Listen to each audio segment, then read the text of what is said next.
আল্লাহ বললো হয়ে যাও গো, হয়ে গেল একটা কলম, কলমটার নামই হচ্ছে আলিফ। আলিফের মাথা ফাটা, কলমের মাথা ফাটা। কি বাবা? হ্যাঁ হ্যাঁ।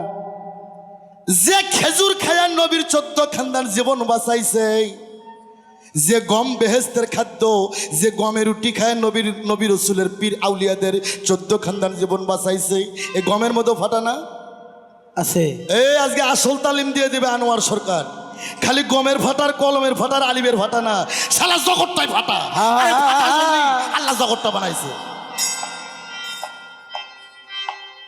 আল্লাহ কই এ কলম তুমি লেখো, কলম লিখতেছে লা ইলাহা ইল্লাল্লাহ, লা ইলাহা ইল্লাল্লাহ, লা ইলাহা ইল্লাল্লাহ। মাবুদ গো তুমি ব্যতীত আর অদ্বিতীয় কেউ নাই, মাবুদ না। আল্লাহ কয় কলম তো আমার ভাব বোঝে না, কলম তো আমার প্রেম বোঝে না। আল্লাহ 40,000 বছর পর আল্লাহ ধমক দিলে, হে কলম তুমি কি লেখো? কলম থরথর করে কাঁপতে কাঁপতে কলম লিখতেছে লা ইলাহা ইল্লাল্লাহু মুহাম্মাদুর ইয়া রাসূলুল্লাহ। মুসলমান বলেন সাল্লাল্লাহু আলাইহি সাল্লাম। আমি বলতে চাই কোরআনের কোন জায়গার মধ্যে আছে যে গুরু ধরতেই হবে? আর গুরু যে ধরতে হবে, কেন ধরতে হবে? কোরআনের কত নাম্বার পৃষ্ঠার মধ্যে আছে যে গুরু ধরতে হবে? আর আপনি যদি বলেন যে হ্যাঁ গুরু ধরতে হবে, সে কেন ধরবো, কি কারণে ধরবো, গুরু ধরলে কি হবে?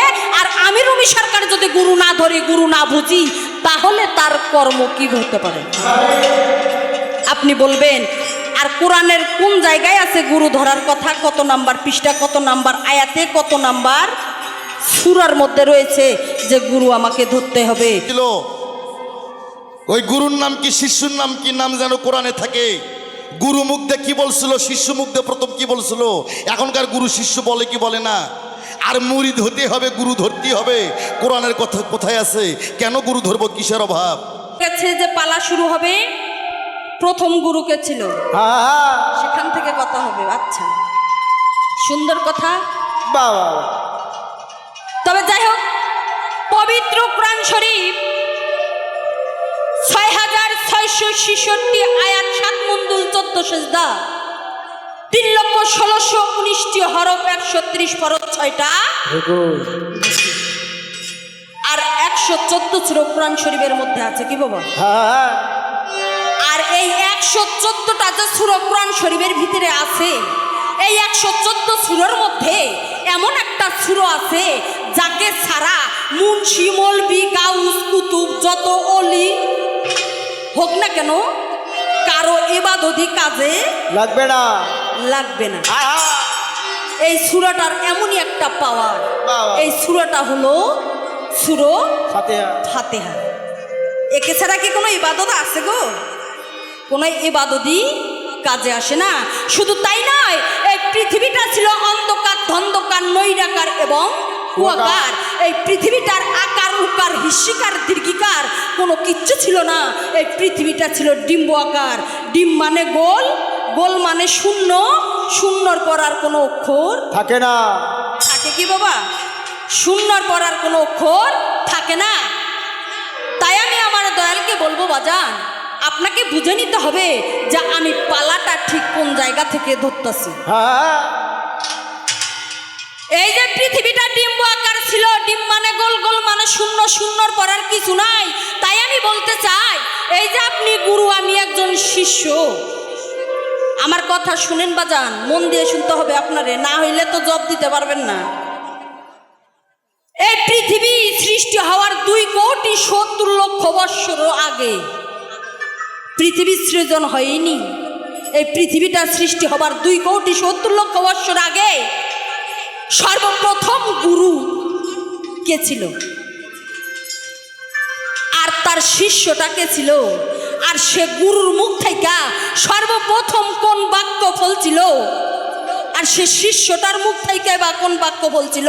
এখনকার গুরু বলে কি বলে না। তার কারণ যদি না বলা বলি হয়, তাহলে সেখানকার থেকে তো এখানে কোনো মূল্য থাকলো না। কি বাবা? সাজা গুরু দিয়ে কাজ হয় না। শত ধোয়াই হয় সাধু, আর স্বাদ মিটিয়ে হয় সাধু। তাই তো বলেছে কবি, সাদা কাপড় পরলেই মনটা সাদা হয় না, চকচক করিলেই সোনা তারে কয় না, এক তারাটা হাতে নিলেই বাউল হওয়া যায় না, আগে মনটা বাউল করে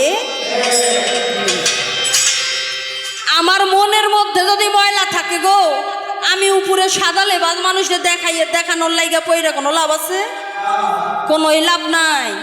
তাই বলি বাজান, মন খারাপ কইরেন না। শুরুতে 2-4খান কথা না বললে পরে যায় আর হয়তো সুযোগ পাবো না। যাহা জিজ্ঞাসা করেছি সুন্দরভাবে জব করবেন, একটু কানের খোলমোল ভালাই আমার কথাগুলো শোনেন দয়াল। আর শুধু তাই নয়, এই যে গুরু, জগতে অনেক গুরুই দেখা যায় বাবা, যায় না? সাদা লেবাজে অনেকেই ঘুরে বেড়ায়। তবে এই যে আপনি হয়তো উঠা বলবেন যে আমি শিষ্য পাইকে গেছি, ভুল ভালবো কি, বয়স আমার অল্প, বললে বলতে পারেন, কোনো সমস্যা নাই। তবে আমার জবাব আমি ঠিক চাই বাবা।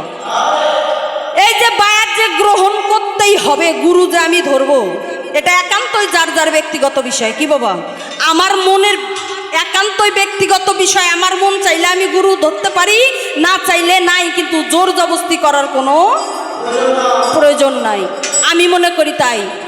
তো আমি বলতে চাই, কোরআনের কোন জায়গার মধ্যে আছে যে গুরু ধরতেই হবে? আর গুরু যে ধরতে হবে, কেন ধরতে হবে? কোরআনের কত নাম্বার পৃষ্ঠার মধ্যে আছে যে গুরু ধরতে হবে? আর আপনি যদি বলেন যে হ্যাঁ গুরু ধরতে হবে, সে কেন ধরবো, কি কারণে ধরবো, গুরু ধরলে কি হবে? আর আমি রুমি সরকার যদি গুরু না ধরি, গুরু না বুঝি, তাহলে তার কর্ম কি হতে পারে আপনি বলবেন। আর কোরআনের কোন জায়গায় আছে গুরু ধরার কথা? কত নাম্বার পৃষ্ঠা, কত নাম্বার আয়াতে, কত নাম্বার সূরার মধ্যে রয়েছে যে গুরু আমাকে ধরতে হবে? গেল 2 নাম্বার প্রশ্ন।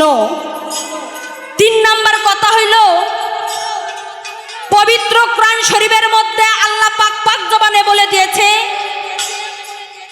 5 ওয়াক্ত নামাজ, হজ, যাকাত, কালিমা এবং মাতা পিতার খেজমত করলেই আমরা আল্লাহর রাসূলকে পাইতে পারি। কি বাবা, এটা কি আমার মুখের কথা গো? এটা হচ্ছে কোরআনের কথা। তাহলে যদি আমরা এই ইসলামের 5টি স্তম্ভ, এই স্তম্ভ কয়টি যদি আমরা মাইনা গুছে চলতে পারি, তাহলে আমি মনে করি আমার রুমি সরকারের কোনো ঠেকাই নাই, কোনো প্রয়োজনই নাই, কোনো দরকারই নাই মিয়া, যে আপনাকে আমার বুঝতেই হবে, একজন গুরু আমার ধরতেই হবে। আমার কিসের ঠেকা? আমি যদি কোরআন মাইনা চলি, যে সবের দরকার সে সব কিছু আমার কোরআনের মধ্যে আল্লাহ পাক বলে দিয়েছে, তাহলে আমি এগুলো অক্ষরে অক্ষরে মানলে তাহলে আমার কিসের দরকার একজন গুরু ধরতে হবে? আপনার কাছে আমার জানার থাকলো।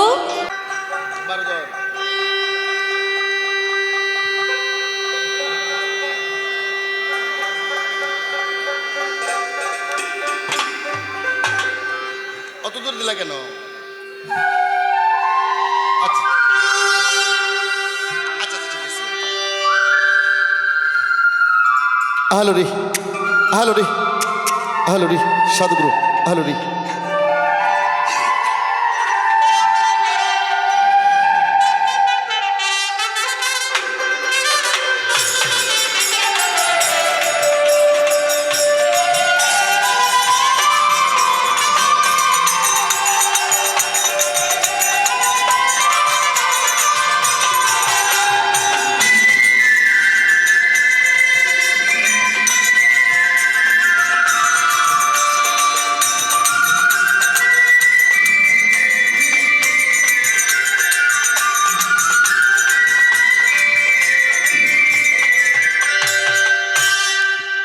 আউযুবিল্লাহি মিনাশ শাইতানির রাজিম। বিসমিল্লাহির রহমানির রহিম। সমস্ত প্রশংসা মহান রব্বুল আলামিন, তার ইরশাদুল্লাহ প্রিয় হাবিব হযরত মুহাম্মদ মুস্তাফা সাল্লাল্লাহু আলাইহি সাল্লাম পাক নবীজির পাক রোজা মোবারক আমার ভক্তিপূর্ণ সালাম। তার সঙ্গে 1,24,000 মদন্ত্র, 2,24,000 প্রিয় পয়গম্বর গাউস কুতুব ওলি মাস্তান সাধু বৈষ্ণব তরিকার আশিকান জাকিরান, যাই যেখানে অবস্থান আছেন সবার সিফাত পদ্মে আমার ভক্তি, আমার ভালোবাসা ও আমার প্রেম ও সালাম মান হবে। তার সঙ্গে আমার মাতা পিতা, আমার উস্তাদ পীর, যিনি আমার 4 তরিকার মুর্শিদ, আমার নয়নের মনি, আমার কলিজার টুকরো, আমার পরনের পরন, আমার বাবা জান কিবলা সিংহের মানিকগঞ্জ বাউল সম্রাট বাউল গুরু আব্দুল রশিদ সরকার রূপে রশিদ সাইজি, আমার বাবা জানের পাক কদম মোবারক আমার লাখ কোটি ভক্তি, আমার সমস্ত পরিবার বাবাজানের কদম মোবারকে কুরবানি হয়ে যাক, আবার নতুন করে আমার বাবাজানের কদমে সমস্ত পরিবার আমার কুরবানি হয়ে যাক। তার সঙ্গে আজকে যে দরবারে আমি দাঁড়াইছি অত্যন্ত একটা কামেল অলির দরবার, আমার রকমান ভান্ডারী, তার ওজা মোবারকে আমার ভক্তিপূর্ণ সালাম। তার শিষ্য ছেলে মেয়ে যারা আছেন, যা যেখানে অবস্থান, সমস্ত তার ভক্তদের প্রতি আমার ভক্তি, আমার ভালোবাসা ও আমার প্রেম ভক্তি। তার সঙ্গে দূর দূরান্ত থেকে যারা তরিকার আশিকান জাকেরান ধর্মপ্রাণ, আমার পর্দার আলে মা ভগ্নীগণ যাই যেখানে আছেন, আমার মঞ্চের সম্মানিত ব্যক্তি যারা আছেন, ময়মুরব্বীগণ, আমার ছাত্র ভাতিজা, ছাত্র সমাজ যারা আছেন, সমস্ত মুসলমানের প্রতি আমার সালাম। আসসালামু আলাইকুম ওয়া রাহমাতুল্লাহি ওয়া বারাকাতুহু। পাশে থাকলে কোনো হিন্দু দাদা, তাদের প্রতি রইল আমার আদাব ও নমস্কার। এই যে বাবা, সামনে কথা বলা যাবে না। সালাম আলকি দেওয়াটা সুন্নাত আর নেওয়াটা অজিব। এই তুই কোস কেল লেগিয়া পুটুর পুটুর কোর্স কেল লেগিয়া, এখানে মুসলমান নাই। সালাম আলকি দেওয়াটা সুন্নাত, নেওয়াটা এগুলো কি কলম কাটা মুসলমান নি রে ভাই? সালাম আলকি দেওয়াটা সুন্নাত আর নেওয়াটা ওয়াজিব। যে সালাম আলকি দেয় সে পায় 10 নাকি, যে ওয়ালাইকুম পুরায় সে পায় 90টা নাকি। তাহলে আমি সালাম আলকি দিলাম, সালামের জবটা খুব একটা জুত হইল না, তাতে মনে করলাম হিন্দু মানুষের মনে হয় বেশি আছে মানুষের মধ্যে। জায়গা আদবে ইনসান আর বেয়াদবে, এটা আমি কব না, আপনারা ভালো জানেন। রসুলের হাদিস, সালাম আলকি কেউ যদি মন থেকে দেয় আর কেউ যদি মন থেকে নেয়, ওখানে 90টা নাকি লেনদেন হয়। মাথা টপকানে যারা সালাম নেয় আর দেয়, এটা এরা হচ্ছে আবু জেহেলের বংশধর। এটা আমার বাবার কথা না, দলিলের কথা। চাইলে আমি দলিল দেবো। এই বাবাই, আমি অনুরোধ করি বাবা, এতক্ষণ যা করছেন সামনে ঘোরাফেরা করেন না। যাজ্ঞা সালাম হয়ে গেছে, আমি দিয়ে দিচ্ছি, নিয়ে নিয়েছেন, হয়ে গেছে গা। হ্যাঁ, বাংলাদেশের যত গানের শিল্পী, গানের সরকার আছে, সবার চাইতে আমি একজন ছোট মানুষ, আমি লঘন্য গোলাম। আমার ঠিকানা বগুড়া ডিস্ট্রিক্ট সোনাতলা থানা। মা বাবা হাউস করে আমার নাম রাখছে আনোয়ার সরকার। আমি আগে ক্যাসেট যখন করতাম, ফিতের ক্যাসেট, এই ক্যাসেট সহ সিডি সহ ইউটিউব চ্যানেলে আমার 3500 ক্যাসেট, বাংলাদেশ বললে ভুল হবে, এশিয়া মহাদেশে চলে। আমি সেই আনোয়ার সরকার আপনাদের সামনে দাঁড়াইছি। দরবার হইতে কর্তাপক্ষ দুটি পালা দিছে, গুরু এবং শিষ্য। তাই গুরু শিষ্য পালা বাংলাদেশে অনেক শিল্পী অনেকভাবে গায়, তবে আজকের পালাটা হইব একটু ব্যতিক্রম পালা। এই মনসে খেলে মনসে না, এই লালপুর থানার মধ্যে, এই নাটোর জেলার মধ্যে কোন হাফেজ, কারি, মুন্সি, মৌলানা, মুফতি, মুহাদ্দিস, কাদিয়ানি, সুরিয়ানি, গোলাপি রহমান, হানাফি, মোহাম্মদ, মুজাহাফি, লা মুজাহাফি, যে জামাতের লোক থাকুন না কেন, ও সমস্যা আনোয়ার সরকারের। হাদিস কোরআনের বাহিরে একটা কথা যদি আনোয়ার সরকার বলে, খোদার কসম, আয়াম আনোয়ার সরকার, আমার নিজের জিব্বা আমি নিজে কেটে দেবো স্টেজের মধ্যে। কিন্তু দুঃখের বিষয়, আমরা বাঙালি তো, কেউ দুধ পেয়েছে মদ খায়, আর কেউ মদ পেয়েছে দুধ খায়।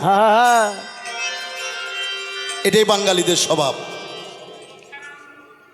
রবি সরকার, তুমি সর্বপ্রথম আমার সামনে দাঁড়ায়া তুমি বলছো আল্লাহর পবিত্র কোরআন 6666 আয়াত, 7 মঞ্জুল, 14 সিজদা, 3,16,19 হরফ, 130 ফরজ, 6টা রুকু।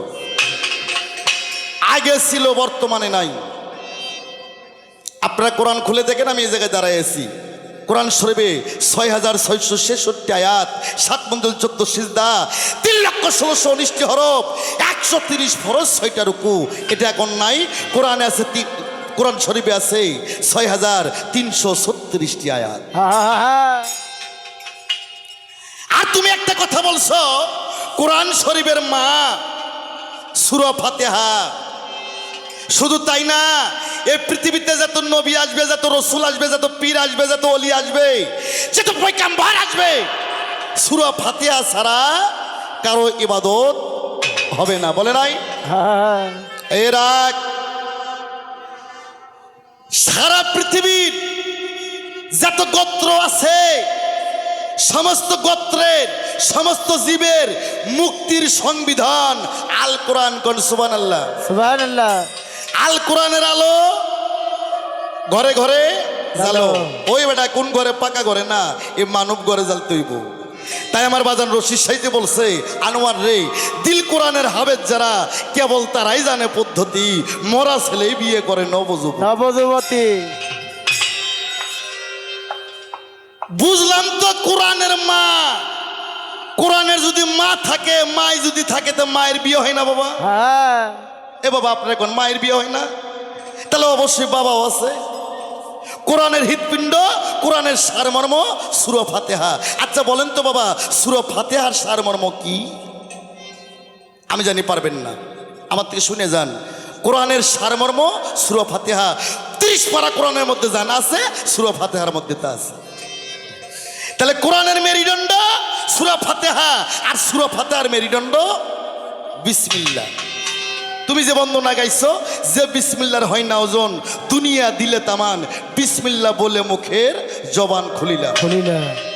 এই সূরা ফাতিহার মেরুদণ্ড বিসমিল্লাহ, আর বিসমিল্লাহর মেরুদণ্ড বেহরফ, আর বেহরফের মেরুদণ্ড লোক্তা, আর এই লোক্তাটাই হচ্ছে আমার মাওলা আলী।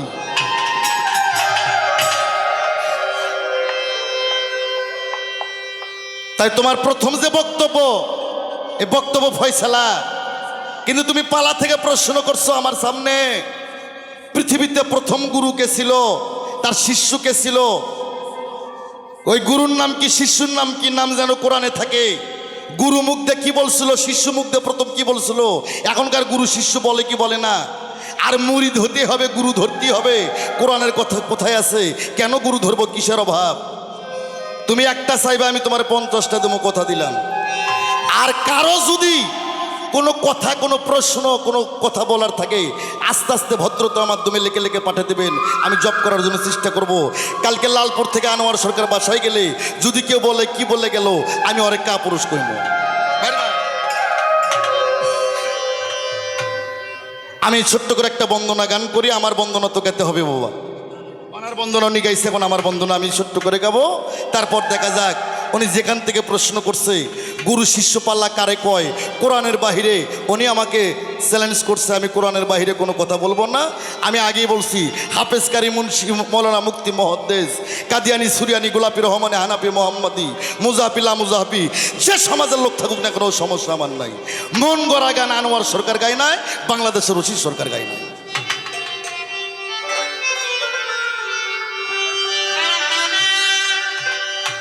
ওগো আসরেই দাঁড়াইয়া করি,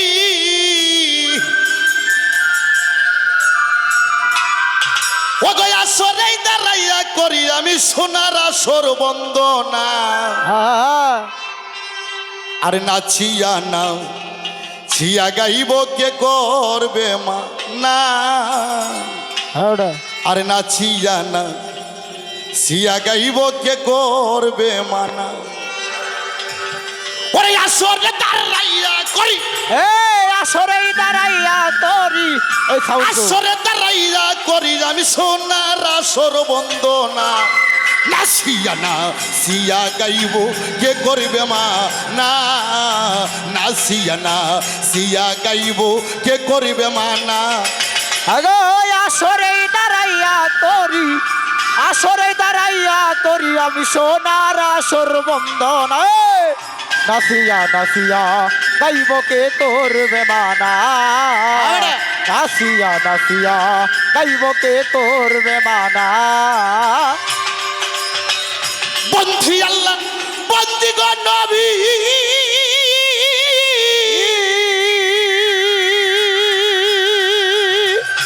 সাউন্ড বাড়াও। বন্দি ফাতেমা বিবি, বন্ধু বন্দি নবী,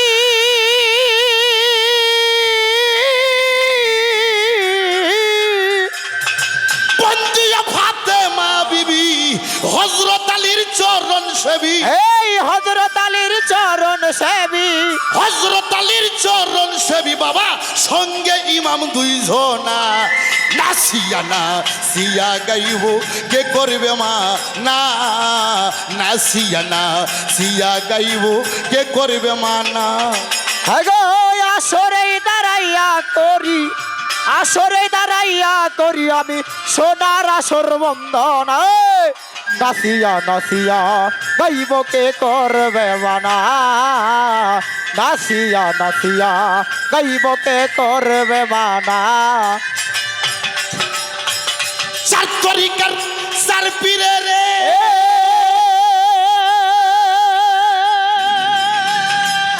ভক্তি জানাই নত শিরে চার তরিকা চার পীরে রে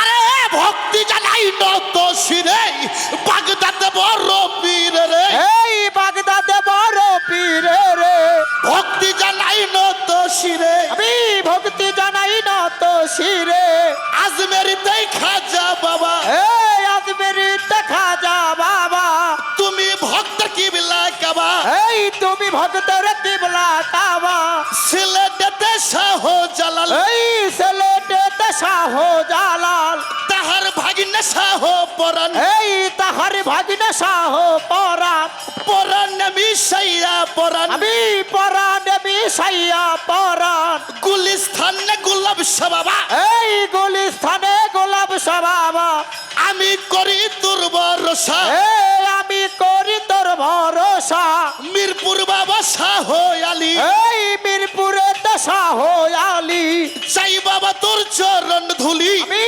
চাই বাবা তোর চরণ ধুলি বেলতলিতে সুলেমান ল্যাংটা এই বেলতলিতে সলেমান ন্যাংটা আমি করি তোর ভরসা এই আমি করি তোর ভরসা কুষ্টিয়াতে লালন সাইজি এই কুষ্টিয়াতে লালন সাইদি রাজশাহী বাবা শাহ মুকদুম বাজার এই রাজশাহী বাবা শাহবুদ্দির বাজার মিরপুরেতে শাহ আলী আমি মিরপুরেতে শাহ আলী ওই চরণে ভক্তি করি বাবা ভালোবাসা একখানা নাসিয়া না সিয়া গাইব কে করবে মা না নাসিয়া না সিয়া গাইব কে করবে মা না আগো আসরে দাঁড়াইয়া করি আসরে দাঁড়াইয়া করি আমি সোনার আসর বন্দনা নাসিয়া নাসিয়া গাইবকে করবে মানা নাসিয়া নাসিয়া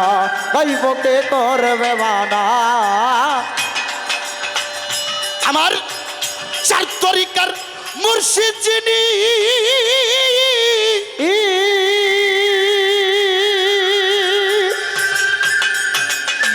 বাউল কুলের শিরোমণি চার তরিকার মুর্শিদিনী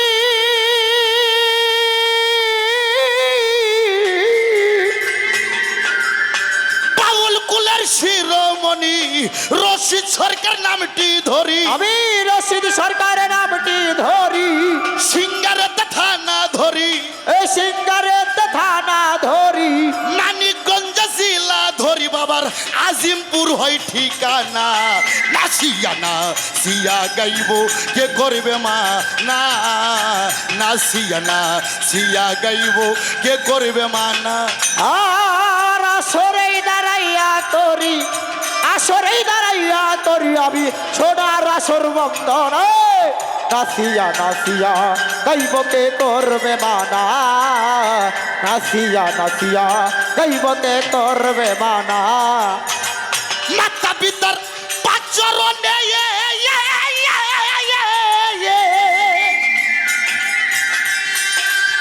ভক্তি জানাই নত শিরে মাতা পিতার পাদ চরণে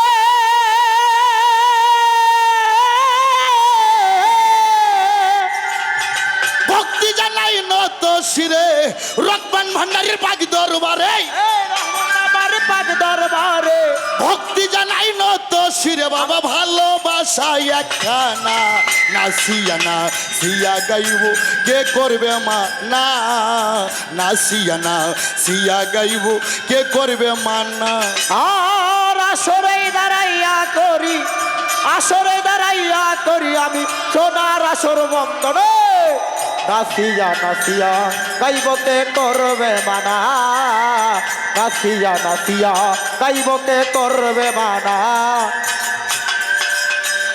পরিচয়টা যাই জানাইয়া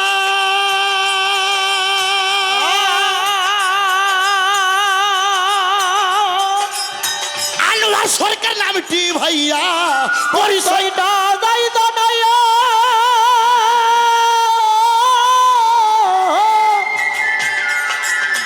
আনোয়ার সরকার নামটি ভাইয়া বগুড়া জেলা বসতবাড়ি আমার বগুড়া জেলায় বসতবাড়ি সোনাতলা থানা ধরি আমার কলেজ হাট হই ঠিকানা নাসিয়া না সিয়া গাইব কে করবে মা না নাসিয়া না সিয়া গাইব কে করবে মা না আর আসরে দাঁড়াইয়া করি আসরে দাঁড়াইয়া করি আমি সোনার আসর বন্দনা নাসিয়া নাসিয়া গাইবকে করবে মানা নাসিয়া নাসিয়া গাইবকে করবে মানা সাকের প্রতি ভাই বোন যত ওয়া, ওয়া, ওয়া, ওয়া।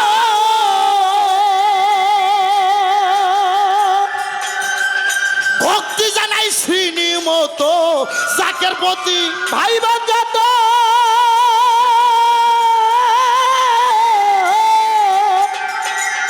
ভক্তি জানাই শ্রীনি মতো হ্যান্স পার্টিতে আসো যত এই হানিস পার্টিতে আছো যত ভালোবাসা শ্রীনি মতো ভালোবাসা দিও না নাসিয়া না সিয়া গাইব কে করবে মা না নাসিয়া না সিয়া গাইব কে করবে মা না আসরেই দাঁড়াইয়া করি আমি আসরেই দাঁড়াইয়া করি আসরেই দাঁড়াইয়া করি আমি সোনার আসর বন্দনা নাসিয়া না সিয়া গাইব কে করবে মা না ওগো নাসিয়া না সিয়া গাইব কে করবে মা না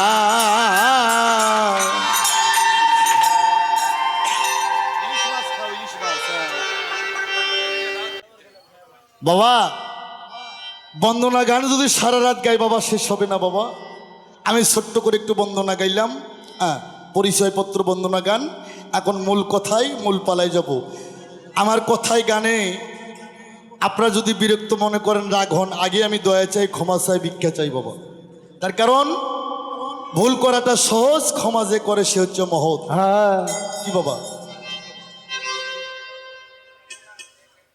তাহলে আসেন আমাকে প্রশ্ন করছে পৃথিবীতে প্রথম গুরু কে ছিল তার প্রথম শিষ্য কে ছিল এই ফ্যান্টাজি কোন এক সাইডে দেন আমাকে ফ্যান লাগবে না শিল্পী যখন গান গাবে তখন ফ্যান লাগবে না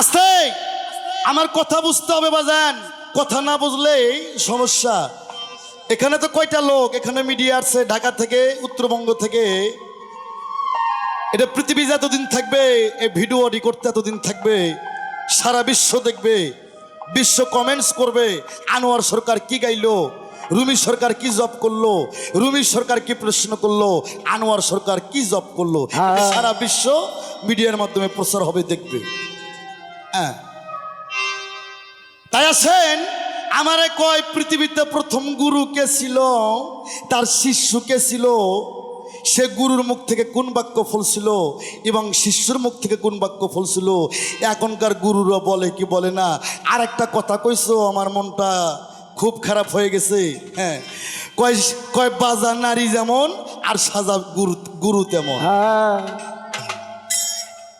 বাঞ্জা নারী আর সাজা পীর সমান ওই নাই ঠিকই তো কইছে এই I am Anwar Sarkar open challenge ওই বাকি গান আনোয়ার সরকার করে না আমার বাজান কইছে আনোয়ার রে পীর যদি হয় কামেল শিষ্য হয় মোকাম্মেল মোকাম্মেল। আর পীর যদি হয় গরু চোর ওই শালাই শিষ্য হয় মহিত এইভাবে ভাত খাও চাই না আর পীর ধরো যাই না তাই না বউ যদি মনের মতন না হয় বউ বউ দেয় 3 তালাক আর পীর যদি মনের মতন না হয় পীর দাও 14 তালাক 14 তালাক আর আমার বাবা রশিদ সাইজে কইছে আনোয়ার, মাছ খাইলে খাইবি মাগুর, আর পীড়িত করলে করবি ঠাকুর। ঠাকুর তত্ত্ব জানে মত্ত হইও, তত্ত্ব না যাই না কেউ মত্ত হইও না। হইও না। তত্ত্ব সাধারণ বিষয় না। হ্যাঁ তত্ত্ব বুঝতে গেলে পাছায় কাপড় থাকবো না। তত্ত্ব এমন একটা বিষয় বস্তু। এরা আমারে কয় পৃথিবীতে প্রথম গুরু কেটা, হ্যাঁ তার শিষ্য কেটা, কি বাক্য বলছে এটা এখনকার গুরুরা বলে কি বলে না। আমার ভাইরা রে, এই পৃথিবী ছিল অন্ধকার ধন্ধকার কুয়াকার নৈরাকার রে, আর আকার কর হিসিকার দীর্ঘিকার কোনো কিছুই ছিল না। এই পৃথিবী ছিল গোল গোল মানে শূন্য, শূন্যর পর আর কোনো অক্ষর থাকে না কি বাবা? শূন্যর পর কি কোনো অক্ষর থাকে ছাত্র বাবারা? তাই পৃথিবী ছিল ডিম্বুর আকার, আর উজন আমার ডিম্বু পারে ভাটিতেছে পদদায়ী, আর দেবাজন সামনু চারদিক থেকে চারটা উথাল ভাই। তাই কুন্দুত কামজার মাগফিয়ান দলিলে প্রমাণ রই, আল্লাহ ছিল গুপ্ত ধনাকারে শোনো প্রাণের ভাই। আস্তে আল্লাহ কুন্দুত কামজার মাগফিয়ান গুপ্ত ধনাকারে ছিল, পৃথিবী ছিল ডিম্বুর আকার। আল্লাহ কয় আমি যে আল্লাহ, আমি যে প্রভু, আমি যে নিরঞ্জন, আমি যে স্রষ্টা, এত বড় একটা সম্মানী জিনিস, কিন্তু আমি তো সৃষ্টির বাসনা আমার পূর্ণ হইল না। হ্যাঁ আমি ডিমের মধ্যে থেকে বের হব, আর তখন আমার আল্লাহ ৭০,০০০ বছর আহাদের ধ্বনি দেয়, আর আহাদে আহম্মদ আহাদে মোহাম্মদ আহাদে আল্লাহ, ৭০,০০০ বছর আহাদের ধ্বনি দেয়, কিন্তু আল্লাহ আমার ডিম বাস্তে করতে পারেন নাই। আরে বাবারা খুব খেয়াল করে শুনবেন, আমার আল্লাহ আরো ৩টা শব্দ দিল। আল্লাহ বললেন হু হা হে, তাও ডিম বাঁচতে হয় না। আমার আল্লাহ বাড়তি 2টা শব্দ দিল। আল্লাহ বললেন ইয়া কুন আর ফাইয়া কুন। কোন হাফেজ থাকলে জিজ্ঞেস করেন, কোরআন শরীফে 2টা কুন আছে, একটা ইয়া কুন আর একটা ফাইয়া কুন। ইয়া কুনতে পৃথিবী সৃষ্টি, আর ফাইয়া কুনতে পৃথিবী একদিন ফানা হবে। আর অনেক হালার পোহালারা কয় যে হু হা হে 3 শব্দ দিল, ডিমটা বাঁচতে হয়ে গেল। আমার সামনে কইলে এক থাপ্পড় 32 দাঁতের মারি ভরে হাওড়া। আমার সামনে কেউ যদি বলে, তার কারণ এই কোরআনটাই জাহিরি, কোরআনটাই বাতুনি, কোরআনটাই শরীয়ত, কোরআনটাই মারফত। কোরআন ছাড়া যারা ফকিরিগিরি করে এরাও আমার শালা, যারা ওর কাছে মুরিদ হয় এরাও আমার শালা। এইভাবে এমনি এমনি শালা না, অগবনক আমি 3 বার করে বিয়ে করি। অবশ্যই আমি আনোয়ার সরকার। এই কোরআনের উপর যারা মাতবরি করে, আল্লাহ বললেন ইয়া কুন আর ফাইয়া কুন। কুনতে সৃষ্টি, আর ফাইয়া কুনতে একদিন পৃথিবী ধ্বংস হবে। আমার ভাইরা রে, আল্লাহ যখন বললেন ইয়া কুন, আরে ডিমটা 2টা ভাগ হয়ে গেল, শোনো দিয়া মন। আর নিষ্কার খোসলা দিয়ে জমিন পয়দা হইল, উপরকার খোসলা দিয়ে আসমান পয়দা হয়ে গেল। বাবারা আস্তে, ওয়াজের সুরে কথা বললে খারাপ লাগে না। আনোয়ার সরকার খালি পালাগানি করে না, ওয়াজও করে। হ্যাঁ। আমি নীলা কীর্তন পদা বলি, কীর্তনও করি। যদি কোন যন্ত্রপাতি সব খালি কোরআন তাফসীর থেকে কথা হবে সারা রাত, কোনো সমস্যা হবে না। ইয়া কুন বলার সঙ্গে সঙ্গে নিষ্কার খোসলা দে জমিন, উপরকার খোসলা দে আসমান। আল্লাহ পাক ডিমের মধ্যে থেকে 10টা সিজবাই করলেন। আরে 10টা সিসব থেকে আরশ করছে লৌহ মাহফুজ লৌহ কলম। এ কিন্তু দরপ্তের গাছ ইসরাফিল সিংহাসন শরম নামের আয়না। 7টা বেহস্ত 7টা দোজক আমার আল্লাহ পয়দা করে নিল। এখন বেহস্ত কয়টা? 8টা। এ একটা বেহস্ত আগে ছিল না। আল্লাহ পৃথিবী সৃষ্টি করার সময় ভাগ ভাগ করে সমান সমান করে বানাইছে। আল্লাহ কোনোটা কম বাড়া করে বানায় নাই। 7টা বেহস্ত ছিল, 7টা দোজক ছিল। একটা বেহস্ত আল্লাহ বানায় নাই, একটা পাবলিক বানাইছে। আল্লাহর ধাক্কা দিয়ে ফাইলা দিয়া বেহস্তটা কাইরা নিল। সেদিন থেকে আল্লাহর বেহস্ত হইল 8টা, আর দোজক হইল 7টা। আমার ভাইরা রে, আমার আল্লাহ বললেন হয়ে যাও। আরে হয়ে গেল একটা কলম, কলমটার নাম ছিল আলিফ। আলিফের কিন্তু মাথা ফাটা আছে, আছে না? আছে। আল্লাহ বলল হয়ে যাও। হয়ে গেল একটা টেবিল, টেবিলটার নাম নূর। আল্লাহ বলল হয়ে যাও। হয়ে গেল একটা খাতা, খাতাটার নাম হচ্ছে এক্স। আল্লাহ বলল হয়ে যাও গো। হয়ে গেল একটা কলম, কলমটার নামই হচ্ছে আলিফ। আলিফের মাথা ফাটা, কলমের মাথা ফাটা। কি বাবা? যে খেজুর খায়া নবীর 14 খানদান জীবন বাঁচাইছে, যে গম বেহেস্তের খাদ্য, যে গমের রুটি খায় নবী রসুলের পীর আউলিয়াদের 14 খানদান জীবন বাঁচাইছে, এই গমের মতো ফাটা না আছে। এই আজকে আসল তালিম দিয়ে দেবে আনোয়ার সরকার। খালি গমের ফাটার, কলমের ফাটার, আলিমের ফাটা না, সারা জগৎটাই ফাটা। আরে ফাটার জন্যই আল্লাহ জগৎটা বানাইছে। আল্লাহ কই এ কলম তুমি লেখো, কলম লিখতেছে লা ইলাহা ইল্লাল্লাহ, লা ইলাহা ইল্লাল্লাহ, লা ইলাহা ইল্লাল্লাহ। মাবুদ গো তুমি ব্যতীত আর অদ্বিতীয় কেউ নাই, মাবুদ নাই। আল্লাহ কয় কলম তো আমার ভাব বোঝে না, কলম তো আমার প্রেম বোঝে না। আল্লাহ 40,000 বছর পর আল্লাহ ধমক দিলে, হে কলম তুমি কি লেখো? কলম থরথর করে কাঁপতে কাঁপতে কলম লিখতেছে লা ইলাহা ইল্লাল্লাহু মুহাম্মাদুর ইয়া রাসূলুল্লাহ। মুসলমান বলেন সাল্লাল্লাহু আলাইহি সাল্লাম। আর যখন কলম লিখলেন লা ইলাহা ইল্লাল্লাহ মুহাম্মাদুর ইয়া রাসূলুল্লাহ, ওরে সঙ্গে সঙ্গে আমার আল্লাহ নিজেই সালাম দিল। আমার আল্লাহ বললেন আসসালাতু ওয়াসসালামু আলাইকা ইয়া রাসূলুল্লাহ, আসসালাতু ওয়াসসালামু আলাইকা ইয়া হাবিবাল্লাহ। এই বিশ্বের মুসলমান, এই মিডিয়া দিবা সাইরা জানালেন আল্লাহ আমার রসুলকে সালাম দিছে। আমার রসুল কোনোদিন আল্লাহকে সালাম দেয় না, তাই না? আর বাংলাদেশে একদল আছি বাবা, আমরা নবীর নামে দরুদ পড়ে আমরা বন্ধ করছি। যে সাধু শিবাই, যে তরিকার পীরের বাড়ি, যে ওয়াজ মাহফিলে, যে ধর্মসভায় নবীর প্রতি দরুদ সালাম পড়তে ঘৃণা করে, অগ শরীয়ত নাই, মারফত নাই, এই শালার হচ্ছে সুধীর ভাই। এইভাবে এই মিডিয়া দিবা সাইরা বাংলাদেশে আমি আনোয়ার সরকার বললাম, যে ধর্ম মজলিসে নবীর প্রতি দরুদ সালাম পড়ে না, পড়তে ঘৃণা করে সাধু সঙ্গের লোকেরা, অর্গে শরীয়ত নাই, মারফত নাই, এই শালারা সুধীর ভাই তরিকের লোক। আমার মটকাটা খারাপ হলে সমস্যা। পবিত্র কোরআন শরীফ সূরা আহজাব আয়াত নাম্বার 56। কি কইলাম রে? এই কি কইলাম? আয়াত নাম্বার 56 সূরা আহজাব। যা এক্ষুনি দেখেন আনোয়ার সরকার স্টেজে দাঁড়ায় আছে। আল্লাহ বলছে আমি আল্লাহ আমার লক্ষাধিক ফেরেশতা নিয়ে আমি আরশ আজিমে বৈশা রাসূলের প্রতি দরুদ ও সালাম পেশ করি। আর বাংলাদেশে এমন তরিক পাই হয়েছে শালাগার মধ্যে বলে দরুদ পড়াই নাই।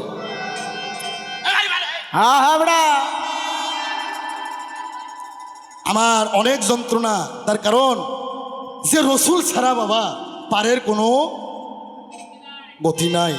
সে রসুলের প্রতি দরুদ পড়তে এত ঘৃণা। আহা কি বলবো। পবিত্র কোরআন সূরা আহজাব 56 নম্বর আয়াত আল্লাহ নিজেই বলছে আমার লক্ষাধিক ফেরেশতা নিয়ে আমি রাসূলের প্রতি দরুদ ও সালাম পেশ করি। কি বাবা আপনার নবীর দরুদের পক্ষে না বিপক্ষে? এ হাতাল করেন না কেন, পক্ষে না বিপক্ষে?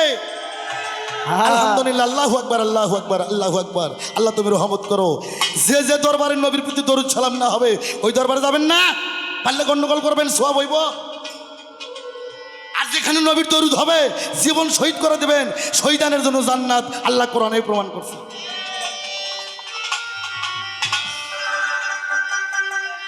আস্তে যখন কলম লিখলেন লা ইলাহা ইল্লাল্লাহ মুহাম্মাদুর ইয়া রাসূলুল্লাহ, আল্লাহ বললেন আসসালাতু ওয়াসসালামু আলাইকা ইয়া রাসূলুল্লাহ, আসসালাতু ওয়াসসালামু আলাইকা ইয়া হাবিবাল্লাহ। আমার রাসূল সিজদাত পড়ে গেলেন আমার নবীর কুদরতি চরণে।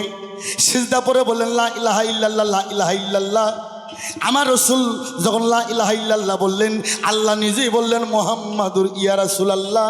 আমার আল্লাহ বলতো, আমার নবী বলতো লা ইলাহা ইল্লাল্লাহ, আর আমার আল্লাহ নিজেই বলতো মুহাম্মাদুর ইয়া রাসূলুল্লাহ। আস্তে প্রথম গুরু ছিল আমার আল্লাহ, তার শিষ্য ছিল আমার নবী। আমার নবী বলতো লা ইলাহা ইল্লাল্লাহ, আর আল্লাহ নিজেই বলতো মুহাম্মাদুর ইয়া রাসূলুল্লাহ। সুবহানাল্লাহ। তোমার কথা শেষ। প্রথম গুরু আমার আল্লাহ, তার শিষ্য আমার নবী। আমার নবী বলতো লা ইলাহা ইল্লাল্লাহ, আর আল্লাহ নিজেই বলতো মুহাম্মাদুর ইয়া রাসূলুল্লাহ। তোমার কথা শেষ। কয় গুরু কেন ধরতে হবে? গুরু শব্দের অর্থ কি? গয়সুগরের গো, রহিসুগরের গুরু। গো শব্দের অর্থ অন্ধকার, রু শব্দের অর্থ আলো। একটা গুরুর ধর্ম একটা অন্ধকার শিষ্যকে কান টাইনকে আলোর জগতে নিয়ে আসতে হবে। গতে অন্ধকার রুতে আলো, গুরুর কর্ম অন্ধকার জগৎ থেকে শিষ্যকে আলোর জগতে নিয়ে আসতে হবে। কোন আলো? দিনের আলো। হ্যাঁ, যে তরিকের মধ্যে দিন নাই সে তরিকা আনোয়ার সরকারের সামনে, রশিদ সরকারের সামনে, আবুল সরকার, জালাল সরকার, সাত্তার সরকারের সামনে কোনো শিল্পী বলার সাহস রাখে না। আমরা এই তোমার গেল ও গুরু ধরতে হবে। কোরআনের কোথায় আছে? আসেন, গাদিরে ঘুম 18 জিলহজ আমার রসুল 10 তারিখে 9 তারিখে মক্কা বিজয় করলেন। 10 তারিখে আমার নবী আরাফাতে হাজির হইলেন। আরাফাতে হাজির হইয়া 6 লক্ষ সাবির মধ্যে আমার নবী 2টা উঠে একাত্র কইরা আমার নবী 6 লক্ষ সাবির মধ্যে বললেন, ওলামা ইকরামগণ, ইয়ার সাবিগণ, আজ থেকে 4 দিন পর আমি পর্দা নেব। আহা, আমার মায়ের নবী, আমার বিশ্ব নবী গো, যখন এই কথা বললেন 6 লক্ষ সাহাবী 2 চোখের পানি ছেড়ে দিলেন।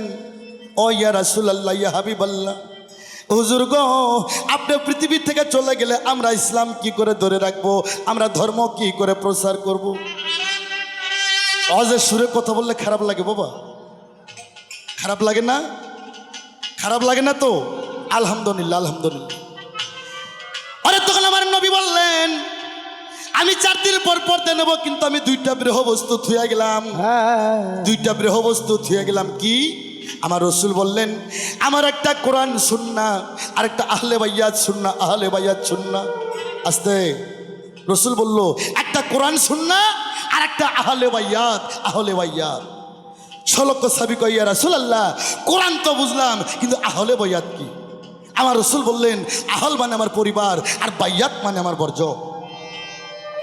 তখন এক সাহাবী বললেন, আপনার তো বংশই নাই, আপনার 3টা ছেলে 4টে মেয়ে, 3টে ছেলে হয়ে মারা গেছে, আপনার বংশ কই? তখন আমার রসুল বললেন, আনা আলিউন মিন্নি, আলী আমা হইতে, আমি নবী আলী হইতে। আনা ফাতেমা তোম মিন্নি, মা ফাতেমা আমা হইতে, আমি নবী মা ফাতেমা হইতে। আনা হাসান হুসাইন মিন্নি, হাসান হুসাইন আমা হইতে, আমি নবী হাসান হুসাইন হইতে। এ তোমরা জেনে নাও, আমি নবী যদি এলেমের শহর হই, এই শহরে আসার প্রথম প্রবেশদ্বার, প্রথম গেটটাই হবে আমার মাওলা আলী। মান কুনতুম মাওলাহু ফাজাহান আলিউন মাওলা, আমি নবী যার মাওলা, আলী হবে আজ থেকে তার মাওলা। মাওলা। হ্যাঁ, রসুল কি বললেন? মান কুনতুম মাওলাহু ফাজাহান আলিউন মাওলা, আমি নবী যার মাওলা, আজ থেকে আলী হবে তার মাওলা। যারা আমার কাছে বাইয়াত হইছো, প্রত্যেকেই তোমরা মাওলা আলীর কাছে বাইয়াত হও।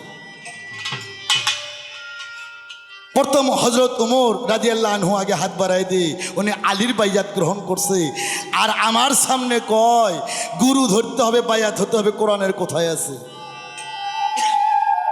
এই পবিত্র কোরআন শরীফ সূরা ফাত্তা আয়াত নাম্বার 10, তোর কোনো বাপ থাকলে যা। সূরা ফাত্তা আয়াত নাম্বার 10, আল্লাহ বললে, হে দোস্ত তুমি বলে দাও, যারা তোমার হাতে হাত দেয়, তোমার হাতে হাত রেখে যারা বাইয়াত গ্রহণ করছে, তারা আমি আল্লাহ আমার হাতে হাত দিয়ে বায়াত গ্রহণ করছি। বলেন সুবহানাল্লাহ, সুবহানাল্লাহ। তাই তো গর্বিত লালন শাহ বলছে, উনি সাধারণ জ্ঞানের মানুষ না, যাকে বিশ্বের 62টা দেশে গবেষণা করা হয়। হ্যাঁ, লালন বলছে, যিনি মুর্শিদ তিনি রাসূল, খোদাও সে হয়। এই কথা লালনে কয় না, কোরআনে। কোরআনে কয়। সূরা ফাত্তা আয়াত নাম্বার 10, যিনি রসুলের হাতে হাত দিয়ে বায়াত গ্রহণ করছেন, তিনি আমার আল্লাহর হাতে হাত দিয়ে বায়াত গ্রহণ করছেন। বায়াত ছাড়া যে মৃত্যুবরণ করবে, তার মৃত্যুটা হবে জাহেলাতে, তার ইকুলো নাই, উকুলো নাই। হ্যাঁ, এ শিষ্য, ওরে নামাজ পড়লে হয় নামাজি রে, আর হজ করলে হয় হাজি। হজ করলে হাজি কয় না ইঞ্জিনিয়ার কয় বাবা? হজ করলে হাজি কয় না স্যার কয়? হাজি না। এ আস্তে, নামাজ পড়লে নামাজি, হজ করলে হাজি, রোজা করলে রোজাদার, দান করলে দানশীল, কোরআন পড়লে হাফেজ কিবা কারি। কারি। কোরআন হিন্দু মানুষ পড়তে পারে, নামাজ পড়বেন না, আপনি কাফের হবেন না, পাপী হবেন। নামাজ আল্লাহর হুকুম। এই জীবনে শুনিস না, আজকে শুনে যা। নামাজ আল্লাহর হুকুম, আপনি পড়বেন না, আপনি কাফের হবেন না, কিন্তু আপনি পাপী হবেন। রোজা আল্লাহর হুকুম, রোজা করবেন না আপনি পাপী হবেন। হজ করার তৌফিক আছে, আপনি গেলেন না, আপনি কাফের হবেন না, আপনি পাপী হবেন। কিন্তু সূরা ইউনূস 7 থেকে 8 নম্বর আয়াত আল্লাহ বলছে, যারা আমার নবী রাসূলকে, পীর আউলিয়াকে অস্বীকার করে তারা ডাইরেক্ট কাফের। এ কি বাজাস মানতে আস্তে। তাই বাবা, নামাজ পড়লে নামাজি, হজ করলে হাজি, রোজা করলে রোজাদার, দান করলে দানশীল, কোরআন পড়লে হাফেজ কিবা কারি। কিন্তু আল্লাহ বলছে, এই বান্দা বান্দি খবরদার খবরদার, তোমরা পরিপূর্ণ মুসলমান না হওয়া পর্যন্ত তোমরা জান কেউ আমার কবরে আইসো না। মুসলমান কি করলে হয়? গরুর গোস্ত খাইলে মুসলমান হয়? ওই নুনুর মাথা কাটালে মুসলমান হয়? আগে যদি আমি জানতাম আনোয়ার সরকারে আমার জিনিস কাটতো না। আরে এর কোনো দলিলই নাই, টাপলামি। হ্যাঁ, একটা শিশু যখন মাতৃগর্ভ হইতে ভূমিষ্ঠি পড়ে, বাবা তোমরাই বলো, শিশু বাচ্চারাই বলো, ওই শিশু যখন ভূমিষ্ঠি পড়ে ওই শিশু পবিত্র না অপবিত্র? পবিত্র। এই ওই শিশু পাক না নাপাক? আর 6 বছর পরে ওটি এত নাপাক ভাই হয় না? এই শালা, ওটি নাপাকের শালা। আরে হ্যাঁ? একটা মানুষ যখন সে যে গোত্রের হোক না কেন, যখন মাতৃগর্ভ হইতে ভূমিষ্ঠি পড়ে সর্বদেহটা তার পবিত্র। শিশুর গায়ে কোনো পাপ থাকে না, আলহামদুলিল্লাহ। তো বাবা, ওই নুনুর মাথা কাটলে মুসলমান হয় না, ধনের মাথা কাটলে মুসলমান হয় না, গরু খালে মুসলমান হয় না। মুসলমানের বাংলা সার্বিক অর্থ, তোমাকে আত্মসমর্পণ করতে হবে কোথায়? পীর মুর্শিদের দরবারে। হ্যাঁ, কয় গুরু ধর্ম কিসের জন্য? তুমি তো মুসলমান। আরে মুসলমান হতে গেলে তোমাকে আত্মসমর্পণ করতে হবে পীর মুর্শিদের দরবারে। হ্যাঁ, পীর হচ্ছে পারস্য ভাষা, আরবিতে বলে শায়েক, ইংলিশে বলে টিচার, বাংলায় কয় ওস্তাদ, আর সাধু ভাষায় কয় গুরু। একই জিনিস। হ্যাঁ, ভাত খাও তার ভাতার ছিল না।